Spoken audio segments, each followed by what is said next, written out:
Hello दोस्तों, आज हम बात करेंगे न्यू टॉपिक पे जाने की ड्रग डोज एंड क्वांटिटी। तो सबसे पहले हम बात करेंगे पोस्कोलॉजी। पोस्कोलॉजी क्या होती है आखिरकार, तो इसकी पहले बात करेंगे। तो psychology derived from the Greek word पोस्को मीनिंग जिसका है मच और लोगस मीनिंग है साइंस। तो ऐसी मेडिकल साइंस जो डील करती है किसके साथ, ड्रग की डोज और क्वांटिटी के ऊपर जो बेस्ड रहती है, जो ये डिसाइड करती है कि कितनी डोज में जो है ड्रग देना है और कितनी क्वांटिटी में जो है ड्रग देना है, उसको बोलते हैं पोस्कोलॉजी।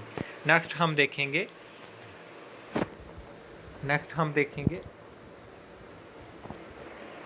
Dose proportion to as. तो आखिर डोज को कैलकुलेट कैसे करते हैं, तो इसके कुछ मेथड्स हैं जो हम डिस्कस करेंगे।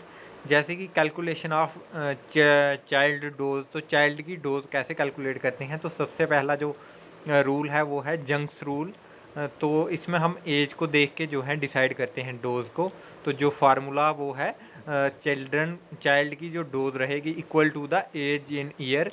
तो बच्चे की जो एज होगी ईयर में और multiplied with the adult dose और एज इन ईयर प्लस 12। तो ये आ गया हमारा फर्स्ट फार्मूला। तो एग्जांपल भी देख लेते हैं। If adult dose is 60 gram milligram, अगर अडल्ट की डोज जो जो है वो 60 मिलीग्राम है, तो अगर एज बच्चे की 4 साल है, तो ऐसे इम्प्लाई करके हम जो फार्मूला वो उसकी डोज निकाल सकते हैं, बच्चे को कितनी डोज देनी है। तो जो बच्चे की डोज रहेगी वो 15 mg रहेगी, अगर अडल्ट की जो डोज है वो 60 mg है। नेक्स्ट आ गया डिलिंग रूल।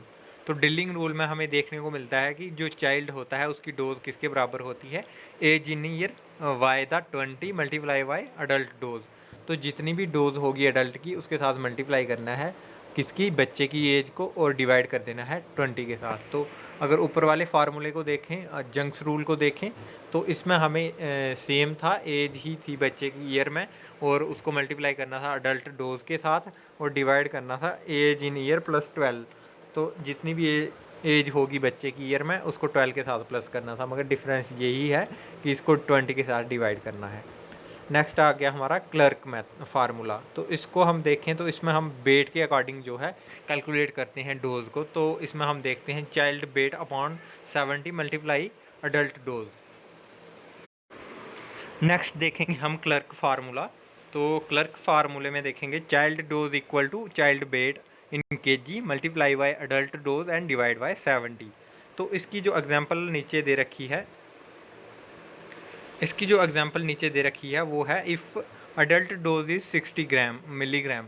अगर अडल्ट की डोज जो है वो 60 मिलीग्राम है, तो वेट उसका जो है 14 केजी है, तो डोज उसकी ऐसे कैलकुलेट की जाएगी 14/70 मल्टीप्लाई 60। तो इसकी जो है 12 mg जो है बच्चे की डोज आ जाएगी। अभी dose proportion to surface area. तो सरफेस एरिया को देखते हुए डोज को कैसे कैलकुलेट किया जाता है, तो calculation of child dose according to surface area is more appropriate rather than the method based on as.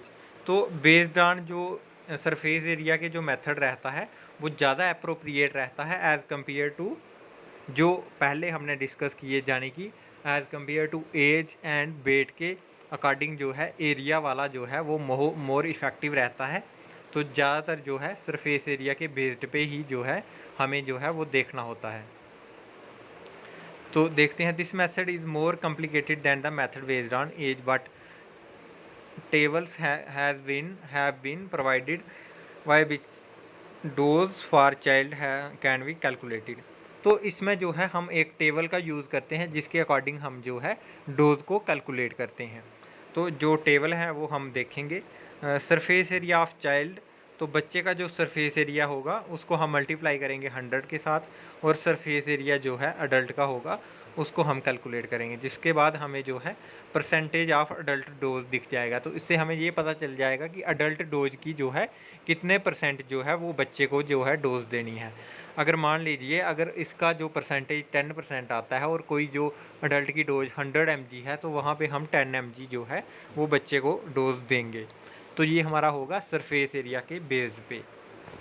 Next आ गया factor affecting the dose and action of drugs.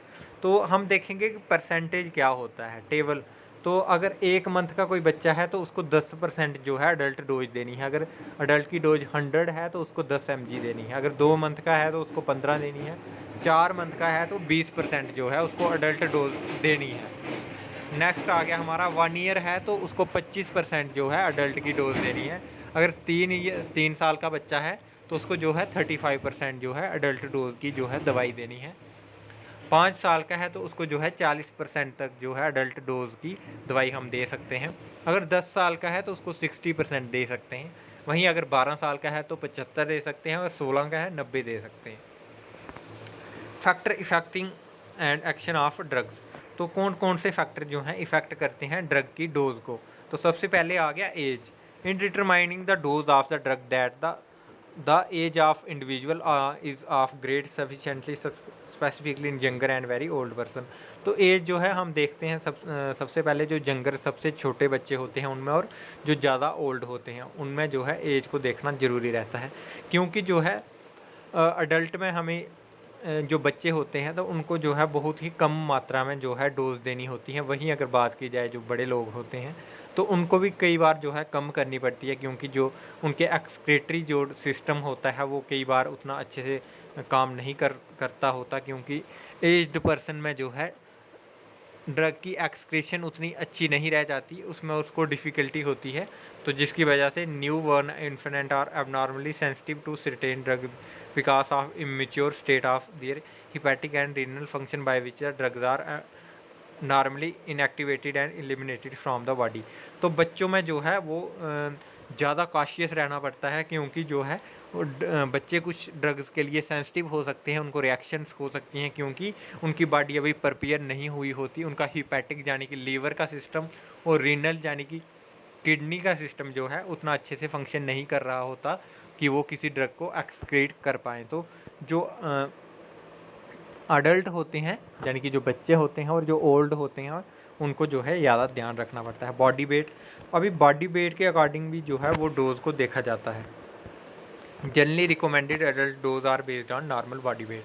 तो ज़्यादातर जो वेट के अकॉर्डिंग ही डोज जो है डिसाइड की जाती है। But such a dose which will be too less for muscular person weight 100 kg। अगर 70 kg का एक व्यक्ति है और एक 100 kg का व्यक्ति है, उनकी एज अगर सेम है तो ऐसा नहीं हो सकता कि उनको जो है सेम डोज जो है काम करेगी। जो 100 kg का जो पर्सन है उसको जो है दवाई की ज़्यादा डोज चाहिए होगी एज़ कम्पेयर टू 70 kg वाले पर्सन के।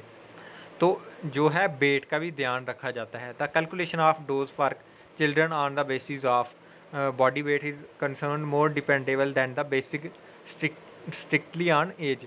तो जो बच्चों की अगर बात की जाए तो बच्चों के लिए जो ड्रग की डोज जो है वो डिसाइड ज़्यादातर जो है वेट के अकॉर्डिंग की जाती है, ना कि एज के अकॉर्डिंग की जाती है। नेक्स्ट आ गया सेक्स। तो अगर अलग अलग सेक्स के पर्सन होंगे, यानी कि अगर एक मेल है दूसरा फीमेल है, तो उनमें भी जो है ड्रग का जो फार्मास्यूटिकल इफ़ेक्ट हुआ वो अलग अलग देखने को मिलेगा। तो देखते हैं। Generally female require less dose than mail.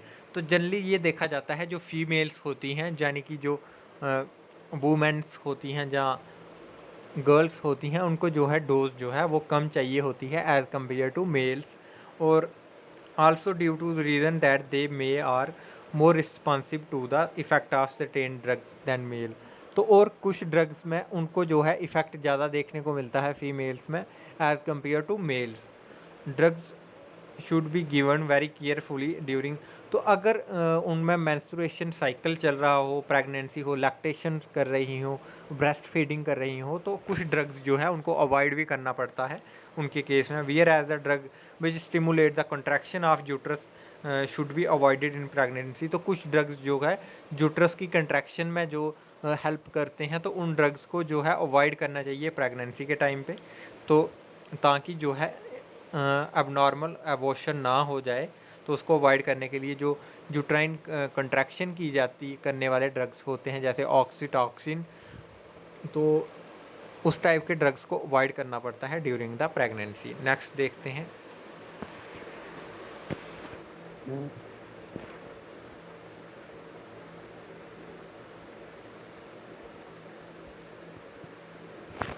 Drug like alcohol, anesthetic gases, and barbiturates, narcotic analgesic etc., which are readily transported from mother to fetal circulation should be avoided.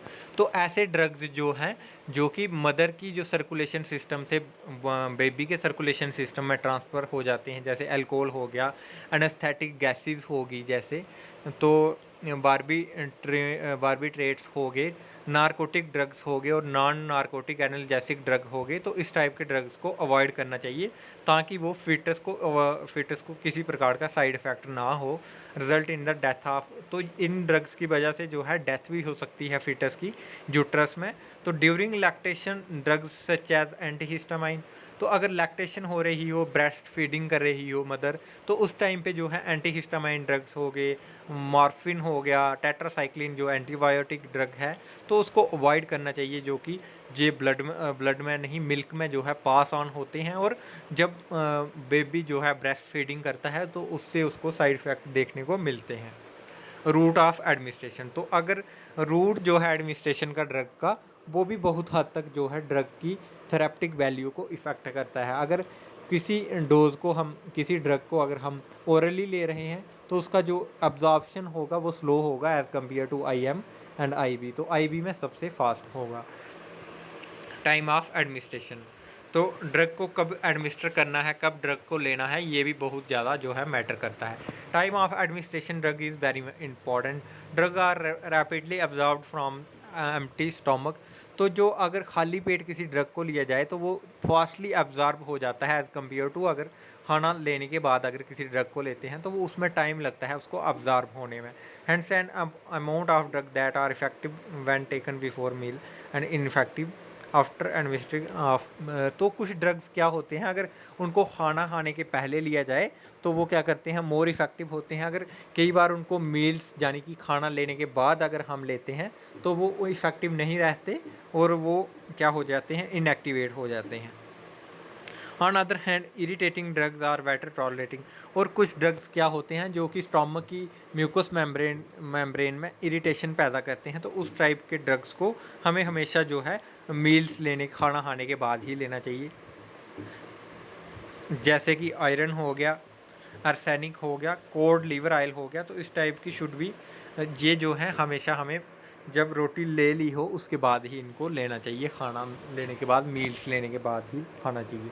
Presence of disease, तो हमारी body में किस type की disease है तो वो भी decide करती हैं कि हमारे ड्रग का इफ़ेक्ट क्या होगा। अगर कुछ ड्रग्स को ले रहे हैं जो हमारे हिपैटिक सिस्टम पे, लीवर पे इफ़ेक्ट डालेगा, और हमारा लीवर जो है वो पहले से ही जो है किसी डिजीज़ से ग्रस्त है, हेपेटाइटिस A B से जो है, तो उस टाइप पे के अगर हम कंडीशन में अगर हम किसी ड्रग को लेते हैं जो कि हिपैटिक सिस्टम पे इफ़ेक्ट डालता है, तो वो हमारे जो है हेल्थ सिस्टम को और बिगाड़ देगा। उससे क्या होगा, हमारे लीवर पे और प्रेशर बढ़ेगा और जिसकी वजह से जो है हमारा लीवर जो है सप्रेस भी हो सकता है। तो हमेशा जो है हमें ये देख के भी ड्रग्स लेने पड़ते हैं कि आखिर जो है हमारे जो बॉडी ऑर्गन्स वो अच्छे से फंक्शन कर पा रहे हैं या नहीं कर पा रहे हैं। बहुत सारे जो ड्रग्स होते हैं उनका मेटाबॉलिज्म जो है लीवर में होता है और कुछ का जो है किडनी जो है एक्सक्रीट करती है। अगर किस कंडीशन में अगर आपका लीवर जो है वो अच्छे से वर्क नहीं कर रहा है और अगर उस टाइम पे आपने उस टाइप के ड्रग ले लिए जो कि हमारे लीवर में मेटाबोलाइज होते हैं, तो वो लीवर को फेल तक भी कर सकते हैं। तो ये इसका भी बहुत सारा इफ़ेक्ट पड़ता है। इन्वायरमेंटल फैक्टर का भी जो फ़र्क पड़ता है, जैसे मान लीजिए अगर आप अल्कोहल जो है वो सर्दी में ले रहे हैं तो उसका उतना बैड इफ़ेक्ट नहीं पड़ेगा, अगर वहीं आप समर में ले रहे हैं तो वो जो है ज़्यादा इफ़ेक्ट करेगा। Dose of sedative required to produce sleep during the day time is much more than the. अगर सीडेटिव की बात की जाए, ऐसे ड्रग्स जो कि आपको सोने में हेल्प करते हैं, तो उस टाइप के ड्रग अगर आप दिन में लेते हैं तो उनका इफ़ेक्ट कम होगा। वहीं अगर इस टाइप के ड्रग्स को आप रात को लेते हैं तो इनका इफ़ेक्ट ज़्यादा होगा, यानी कि स्लीपिंग पिल्स को अगर आप रात में लोगे तो वो ज़्यादा इफ़ेक्ट शो करेंगी एज़ कम्पेयर टू दिन में लेंगे अगर तो। नेक्स्ट आ गया इमोशनल फैक्टर्स। तो इमोशनल फैक्टर्स की अगर बात की जाए तो कुछ जो ड्रग्स हैं वो हमारे इमोशनल फैक्टर के अकॉर्डिंग ही काम करते हैं। तो नेक्स्ट हम बात करेंगे इमोशनल फैक्टर की। तो फीमेल्स जो हैं वो ज़्यादा इमोशनल होती हैं, तो उनके लिए जो ड्रग की डोज़ है वो भी कम रिक्वायर होती है, क्योंकि जो है उनको जो है रिस्पॉन्स ज़्यादा करते हैं ड्रग्स। वहीं अगर बात की जाए, डॉक्टर अगर पेशेंट को साइकोलॉजिकली सपोर्ट करता है, अगर उसको बोलता है कि जो आप बहुत ही जल्दी अच्छे खासे हो जाओगे, तो उस टाइम पे जो है मेडिसिन भी जो है अच्छे से काम करती हैं। और जब इमोशनली कोई पेशेंट स्ट्रांग होता है तो उस पे जो है मेडिसिन्स भी जो हैं वो अच्छे से वर्क करती हैं। नेक्स्ट हम देखेंगे accumulation. When dose drug is repeated administrated for long time. तो क्या होता है, जब हम सेम दवाई को ज़्यादा टाइम तक यूज़ करते हैं तो जो उसका इफ़ेक्ट है वो भी कम, थोड़ी जो है वो कम होने लग जाता है। Depending on it's nature it may unexpectedly accumulated in the body to produce sudden toxic symptom। तो हम क्या होता है कि जो ड्रग्स हम लंबे समय तक लेते रहते हैं तो वो हमारी बॉडी में जो है इकट्ठे होना शुरू हो जाते हैं, और उसके बाद जो है वो टॉक्सिक जो है सिम्टम भी प्रोड्यूस करते हैं। Drug which produce such symptom of poisoning, और इससे जो है पॉइजनिंग के सिम्टम भी देखने को मिलते हैं। कुछ जो हैवी मेटल्स होती हैं जैसे लेड वगैरह होगी, तो इस टाइप के जो ड्रग्स या डोजेज होती हैं तो ये हमारी बॉडी में जो है एक्सक्रीट नहीं होती और हमारी बॉडी में डिपॉजिट होती जाती हैं, अकम्युलेट होती जाती हैं, इकट्ठी होती जाती हैं, और बाद में ये है ये एक टॉक्सिक इफेक्ट को प्रोड्यूस करती हैं।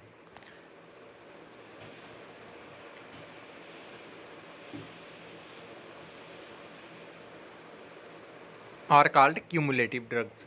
तो इस टाइप के जो ड्रग्स पॉइजनिंग इफेक्ट प्रोड्यूस करते हैं अकम्युलेशन करने के बाद, बॉडी में इकट्ठे होने के बाद, तो उनको क्या बोलते हैं, क्यूमुलेटिव ड्रग्स।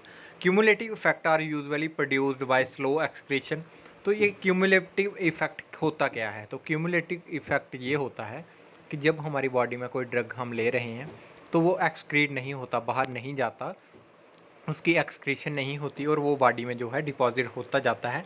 स्लो एक्सक्रीशन की वजह से ये सब होता है, जहाँ फिर defective degradation and unexpective rapid absorption of drug. और कई बार क्या होता है, जितना हमने नहीं सोचा होता उससे ज़्यादा जो है एब्जॉर्प्शन हो जाती है ड्रग की। यानी कि क्या होता है कि अगर हम 500 mg का कोई ड्रग लेते हैं तो ऐसा नहीं होता कि वो 500 का 500 mg जो है हमारी बॉडी में एब्जॉर्ब होकर थेरेप्टिक इफेक्ट प्रोड्यूस करेगा, बल्कि उसमें से कई बार क्या होगा 350 mg ही जो है वो थेरेप्टिक इफेक्ट प्रोड्यूस करेगा। वहीं जो है 150 mg जो है वो सिंपली जो है एक्सक्रीट हो जाएगा, वो बॉडी में एब्जॉर्ब नहीं होगा और किसी प्रकार का कोई इफेक्ट प्रोड्यूस नहीं करेगा। तो उस टाइप की जो कंडीशन में जो अनएक्सपेक्टेड जो रैपिड एब्जॉर्प्शन होती है वो किस में रिजल्ट करती है, उससे क्या होता है, क्यूमुलेटिव ड्रग फॉर्म हो जाते हैं। तो उस टाइप के ड्रग को बोलते हैं क्यूमुलेटिव ड्रग्स, जो कि बॉडी में अकमुलेट हो जाते हैं, इकट्ठे हो जाते हैं। देयरफॉर द ड्रग लाइक डिजिटाइल्स, तो इनकी एग्जांपल्स हैं कुछ, जैसे डिजिटाइल्स हो गया, एमिटाइन हो गया, ब्रोमाइड्स हो गया। Heavy metal should be carefully administer by cumulative factor desirable in drugs and like chloroquine, phenobarbitones which are used in case of malaria and epilepsia respectively. तो इस टाइप के जो ड्रग्स जो कि एग्जांपल्स हैं वो हैं, इनको क्यूमुलेटिव इफेक्ट प्रोड्यूस करते हैं, ये बॉडी में डिपॉजिट हो जाते हैं, कम्युलेट हो जाते हैं, इकट्ठे हो जाते हैं, और उसके बाद जो है कुछ टाइप की पॉइजनिंग जो है क्रिएट कर देते हैं बॉडी में। सिनर्जिज्म क्या होता है, तो सिनर्जिज्म होता है जब एक ड्रग जो है दूसरे ड्रग का इफ़ेक्ट जो है बढ़ा देता है। जैसे मान लीजिए एक ड्रग जो है वो पेन किलर है और उसमें हम एक दूसरा ड्रग ऐड कर देते हैं, तो वो क्या करेगा, सिनर्जिज्म करेगा, यानी कि एक ड्रग का इफ़ेक्ट को बढ़ा देगा, यानी कि उसके काम को मतलब ज़्यादा कर देगा और उसकी इफ़ेक्टिवनेस को बढ़ा देगा, उसकी पोटेंशियली यानी उसकी पोटेंशी जो किसी उसका जो रिज़ल्ट होगा उसको ज़्यादा कर देगा। समझ आया होगा। This synergism of two type, additional and potentiation। तो additional when the two effect of two drugs is just equal to the sum of their individual effect, it is known as additional। तो होता क्या है additional में, ये होता है कि समझ लो अगर एक हमने डिक्लोफिनैक यूज़ किया और दूसरा जो है एनाल्जेसिक जो है पैरासीटामोल यूज़ किया, और जो दोनों का इफ़ेक्ट मिला के जो है अगर एक वन पोटेंसी का इफ़ेक्ट प्रोड्यूस कर रहा है और दूसरा भी वन का कर रहा है, तो टोटल हो गया 2। तो उस टाइप के क्या हो गया, एडिशनल हो गया, यानी कि दोनों ड्रग का मिला के हो जो है इफ़ेक्ट आ रहा है। जो उनका इंडिविजुअल था वो 1 था, तो जब वो कंबाइन किया तो उनका तब भी वन वन ही रहा, किसी का इंडिविजुअल इफेक्ट बढ़ा नहीं, तो उस टाइप को बोलते हैं एडिशनल। अभी पोटेंशियल की अगर बात की जाए तो उसमें क्या होगा, when the combined effect of two drug administer is greater than the sum of their individual effect. तो अगर मानना जाए कि अगर दो जो ड्रग्स हैं उनका जो इफ़ेक्ट है, इंडिविजुअल का इफ़ेक्ट जो है वन वन है, और वो अगर उनको दोनों को मिलाएं तो टू होना चाहिए, मगर जो है उनको जब हम कंबाइन कर रहे हैं, उनका कंबाइन करने के बाद जो है इफ़ेक्ट थ्री आ रहा है, तो उससे क्या हो रहा है, उसमें जो है कंबाइन करने के बाद जो है उनका इफ़ेक्ट जो है बढ़ रहा है। तो इसका क्या मतलब हुआ, वो है पोटेंशियल जो है उनका बड़ा है, पोटेंशिएशन जो है ड्रग की हो गई है, यानी कि जो उनका इंडिविजुअल था उससे जो है वो ज़्यादा इफेक्ट प्रोड्यूस कर रहे हैं कंबाइन होने के बाद में।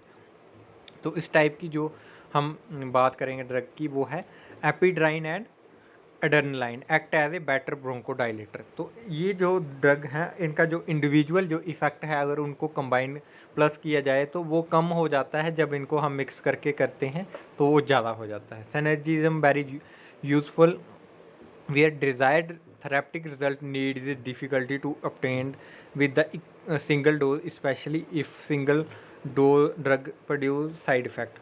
तो इस टाइप से एनर्जिज्म कहाँ पे काम आता है, वहाँ पे काम आता है जब हमें किसी स्पेशल टाइप के थेरेप्टिक इफ़ेक्ट चाहिए होते हैं, दवाई से रिजल्ट चाहिए होता है, तो वहाँ पे जो है साइनर्जिज्म जो है काम पे आता है। और अगर एक सिंगल ड्रग कोई साइड इफ़ेक्ट प्रोड्यूस कर रहा हो, मान लीजिए अगर हम आज के टाइम पे जो एनाल्जेसिक्स देखते हैं, जो कि पेन किलर्स देखते हैं, तो उसमें हमें 2-3 इंग्रेडिएंट्स का कॉम्बिनेशन देखने को मिलता है, जैसे कि एसिलोफिनैक हो गया, दूसरा पैरासिटामोल हो गया, तो वहीं डिक्लोफिनैक हो गया। तो 3-4 ड्रग हमें एक ही मेडिसिन, एक ही टैबलेट में देखने को मिलते हैं। तो अगर कहीं एक ड्रग जो है वो साइड इफ़ेक्ट प्रोड्यूस कर रहा हो, तो क्या पता वो जब दूसरे के साथ कंबाइन हो तो वो वाले साइड इफ़ेक्ट प्रोड्यूस ना करे। एंटागोनिज्म, तो एंटागोनिज्म होता है कि एक ड्रग के जो इफ़ेक्ट को सप्रेस कर देना। मान लीजिए आप एक टेट्रासाइक्लिन की टैबलेट जो है वो ले लेते हैं मिल्क के साथ, तो मिल्क में क्या होगा, कैल्शियम होगा, तो कैल्शियम जो है टेट्रासाइक्लिन को सप्रेस कर देगा, वो उसका एंटागोनिस्ट है कैल्शियम। तो उसके साथ लेंगे तो जो वो टेट्रासाइक्लिन के जो इफ़ेक्ट को दबा देगा, उसको जो है अपना काम नहीं करने देगा टेट्रासाइक्लिन को, उस टाइप की कंडीशन को क्या बोलते हैं, एंटागोनिस्ट बोलते हैं। जैसे कि इन्होंने एग्जांपल दे रखी है, milk of magnesia is given in acid poisoning, here two drug is acidic and other is alkaline. तो क्या होता है, जो मिल्क ऑफ मैग्नीशिया होता है ये क्या होता है, अल्कलाइन यानी कि बेस होता है, और जो हमारी स्टोमक में जो प्रोड्यूस होता है HCl, वो एक एसिड होता है। जैसे जो ये एक दूसरे के साथ कंबाइन होते हैं तो ये एक दूसरे को न्यूट्रलाइज कर देते हैं, जिससे क्या हो जाता है, एक हमें थेरेप्टिक इफेक्ट देखने को मिलता है। तो ये भी एक एंटागोनिस्ट होगी, यानी कि जो एक एसिड है और दूसरा बेस है, तो ये दोनों एक दूसरे को सप्रेस कर रहे हैं, एक दूसरे के काम को कम कर रहे हैं, यानी कि एसिड जो है वो बेस को ख़त्म कर रहा है और जो बेस है वो एसिड को ख़त्म कर रहा है, उनको न्यूट्रलाइज कर रहा है। अभी जो 12th जो आ गया, हैबिचुअल और एडिक्टिव ड्रग्स। तो हैबिचुअल हो गया जो ड्रग्स हमें हैबिट बना देते हैं, यानी कि अगर हम जैसे इनका अगर फॉर्म देखें, इनकी एग्जांपल देखें, जैसे टी हो गया, कॉफ़ी हो गया, टोबैको हो गया, च्यूइंग, बिटल नट्स, ट्रंकलाइज़र। तो ट्रंकलाइज़र क्या होते हैं, इस टाइप के ड्रग्स होते हैं जो कि हमारे जो डिप्रेशन को कम करते हैं, हमारे जो माइंड को रेस्ट करने में हेल्प करते हैं, और हमें जो है स्लीप इंड्यूस करने में, यानी कि सोने में हेल्प करते हैं, उनको ट्रंकलाइज़र बोलते हैं। तो इनकी जो है हमें आदत हो जाती है, जैसे टी हो गई, चाय की जो है लोगों को आदत हो जाती है, क्या कॉफ़ी में कैफ़ीन होता है तो उसकी भी लोगों को आदत हो जाती है। वहीं जो टोबैको होता है उसमें भी जो है लोगों को आदत हो जाती है। तो इस टाइप के जो हैबिट फार्मिंग जो ड्रग होते हैं वो आ जाते हैं। नेक्स्ट आ गया हमारा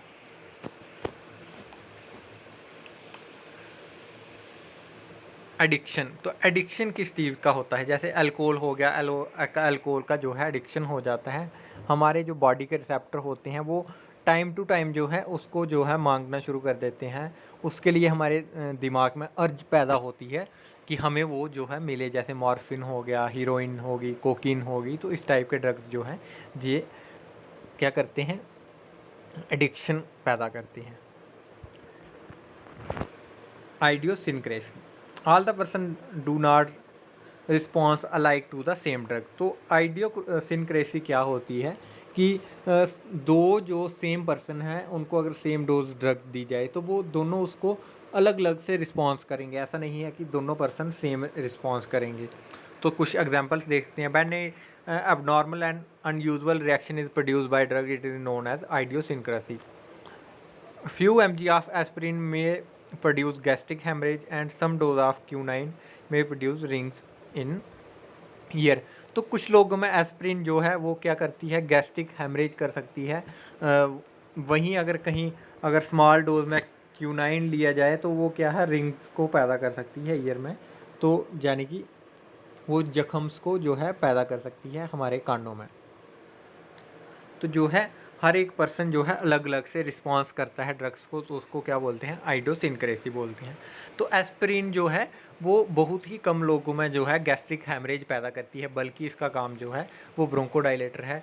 तो ये है जो अलग अलग पर्सन को अलग अलग रिस्पॉन्स देखने को मिलता है ड्रग का।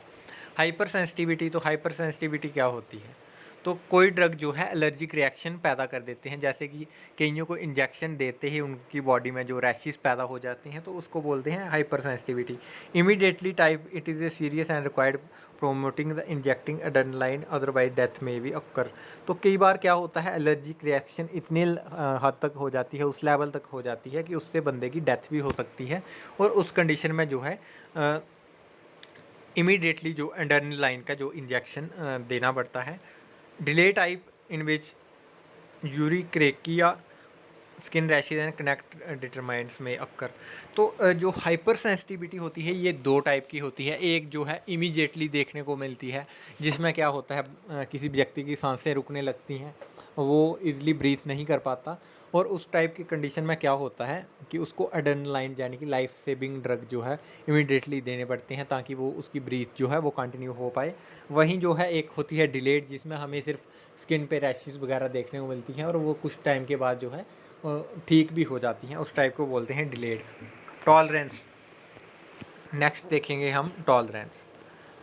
When a drug administered in ordinary dose fail to produce the normal therapeutic effect and require large dose of drug to produce normal effect, the unusual resistance thus produced is known as tolerance.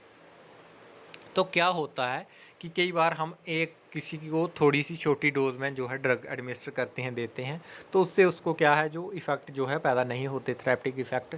तो हमें क्या करना होता है, हमें बड़ी dose में जो है ड्रग देने होते हैं, ज़्यादा डोज में ड्रग देना पड़ते हैं। तो उसको क्या बोलते हैं, टॉलरेंस। तो ये ऐसा कैसे होता है, जब कोई एक पेशेंट जो है ज़्यादा टाइम तक किसी ड्रग को सेवन करता है, उसको लेता रहता है, एडमिनिस्टर करता रहता है, तो कुछ देर के बाद जो है उसकी बॉडी को जो है उस ड्रग की जो है ज़्यादा डोज चाहिए होती है। जैसे कि निकोटीन हो गया, निकोटीन जो हम स्मोकर होते हैं, तो पहले जो है वो एक सिगरेट को स्मोक करते हैं, बाद में 2 करने लग जाते हैं, फिर 3 करने लग जाते हैं। तो क्या होता है कि उनकी बॉडी को जो है ज़्यादा से ज़्यादा डोज चाहिए होती है, तो उसको क्या बोलते हैं, टॉलरेंस बोलते हैं। तो इसमें जो एग्जांपल में हमारा आ गया, अल्कोहल आ गया, निकोटीन आ गया, तो निकोटीन हमारा स्मोक का होता है। तो इस टाइप की जो एग्जांपल्स आ गई।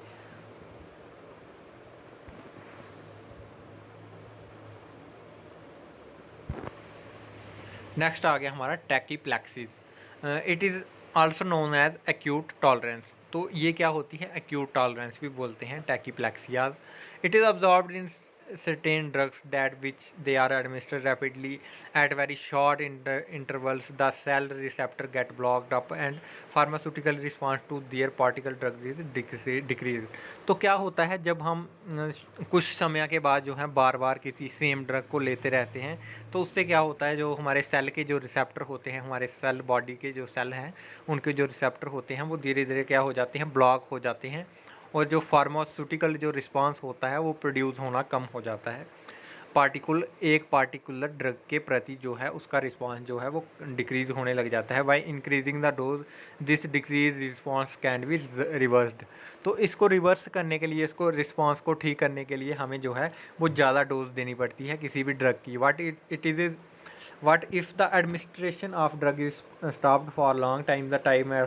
तो क्या होता है, अगर उस ड्रग को हम कुछ समय तक जो है वो बंद कर दें, तो ये जो रिस्पांस है ये पहले जैसा हो सकता है, जो है हमारे जो बॉडी के जो रिसेप्टर, जो सेल के रिसेप्टर ब्लॉक हुए होते हैं, वो फिर से ठीक हो जाते हैं।